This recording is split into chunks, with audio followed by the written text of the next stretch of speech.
কি হয়ে গেছে মা দেখো বন্ধ হয়ে গেল।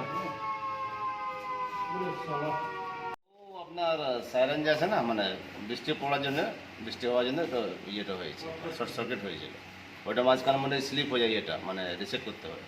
ও এটা কটা থেকে শুরু হয়েছে আপনার কোনটা এই সাইরেন বাজাটা? সাইরেনটা আধ ঘন্টা মনে নাই তারপর আমরা এসে পরে কটার সময় শুনেছেন? এইটা আমাকে ব্রাঞ্চে ফোন করলো 10 মিনিট আগে যে একটা জানেন কী হয়েছে চুপ ব্রাঞ্চে তো দুর্গাপুর থাকে হুম। ঠিক আছে তো এখানে কি দেখলেন আপনি? দেখে সব কিছু ঠিকঠাক আছে শুধু সাইরেনটা যে মাঝখানে ডিস্টার্ব করে সেটা হয়েছে। মানে এর আগেও কি সাইরেন ডিস্টার্ব হয়েছে? সাইরেনটা মাঝখানে ডিস্টার্ব হয়েছিল বৃষ্টি হয়ে গেলে। কতদিন আগে হয়েছে এটা? কতদিন আগে হয়েছিল এটা? ওই মোটামুটি এক মাস আগে। ও তো এই মুহূর্তে কি দেখলেন আপনি? এই মুহূর্তে সব ঠিক আছে কোনো অসুবিধা নেই সাইরেনে অসুবিধা ছিল ঠিক হয়ে এই তো ব্রাঞ্চে চলে এসেছে। কি নামটা আপনার? और खबरों के लिए सब्सक्राइब कीजिए एनएम न्यूज़, बेल आइकन दबाकर रहिए सबसे आगे।